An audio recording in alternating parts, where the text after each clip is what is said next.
सहारा जंगल में सारी पंछी बहुत डरे हुए हैं क्योंकि जंगल में बहुत बड़ा तूफान आने वाला है। सारे पंछी परेशान होकर खड़े हुए थे। उन्हें डर था कि अगर बड़ी बारिश होगी तो सब पंछी के घोंसले तबाह हो जाएंगे। दोस्तों, हम सब पर बहुत बड़ी एक विपदा आन पड़ी है। हमारी मौसम के जानकार पक्षियों ने यह सूचना दी है कि 2 से 3 दिन में बारिश के साथ साथ बहुत बड़ा तूफान आने वाला है। आप सबको जल्द से जल्द घोंसले पक्के करने होंगे। सब पंछी डर के मारे एक दूसरे की तरफ देख रहे थे। उसमें से एक पंछी ने कहा, राजा जी, हम 2 दिन में कैसे घोंसला बनाएंगे? लकड़ियाँ जमा करने में ही हमें 7 से 8 दिन लग जाएंगे।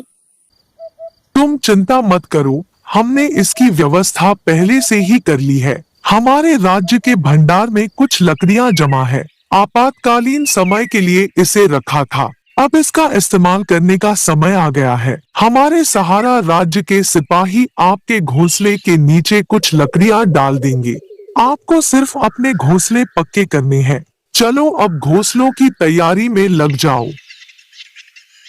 सारे पंछी अपने अपने घोंसले की तरफ निकल पड़े। अब मैं क्या करूं?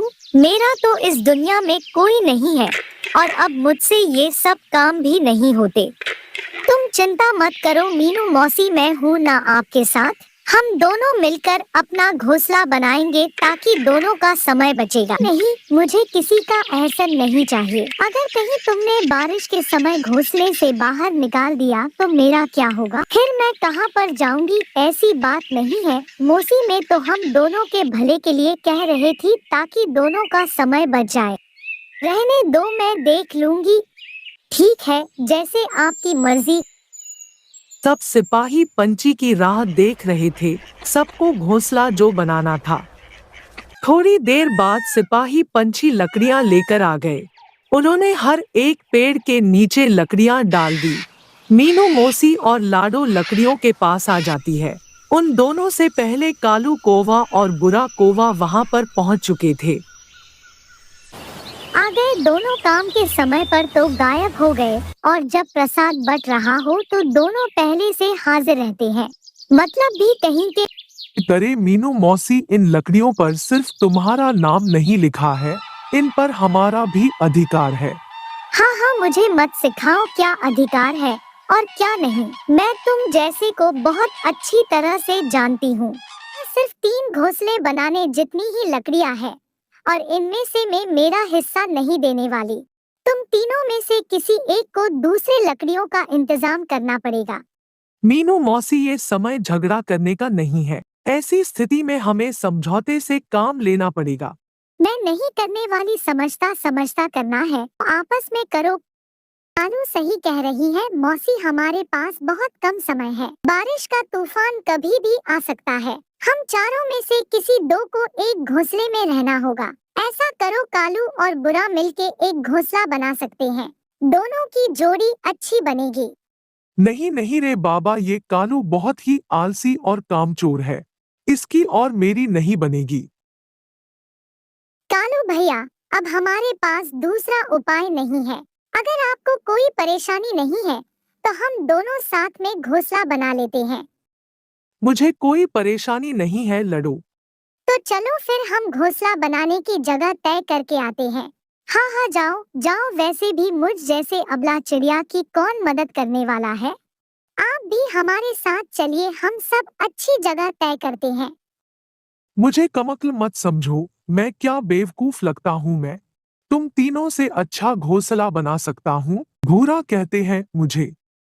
लड्डू, चलो हम हमारा काम करते हैं। सब मिलजुल कर जगह ढूंढने लगे। कालू भैया, आप बताइए घोंसला कहाँ बनाना चाहिए? अरे, उससे क्या पूछ रही हो? मैं बताती हूँ। वैसे भी तुम दोनों से ज्यादा मुझे अनुभव है। घोंसला ऐसी जगह पर बनाना होगा जहाँ पर लकड़ियाँ लाने में परेशानी ना हो। नहीं लाडो, घोंसला ऐसी जगह पर बनाना होगा जहाँ पर बाढ़ का पानी ना पहुँच पाए। आपने ठीक कहा था कालू भैया, हम ऊंची जगह पर ही घोंसला बनाएंगे। हाँ हाँ, तुम्हें तो उसकी बात ही ठीक लगेगी। तुम्हारे घोंसले का पार्टनर जो है मैं तो चली मेरा मेरा घोंसला बनाने।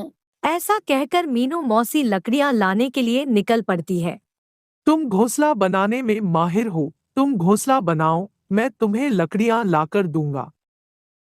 हाँ कालू भैया, इससे हमारा काम भी आसान होगा। अब क्या था, सब तो तय हो चुका था। कालू लकड़ियां उठाकर लाता और लाडो घोंसला बनाने लगती। इधर बुरा कौवा वजन में हल्की लकड़ियां उठाकर अपनी डाली पर रख रहा था। मैं चुपके से जाकर कुछ लकड़ियां उठाकर लेकर आती हूँ।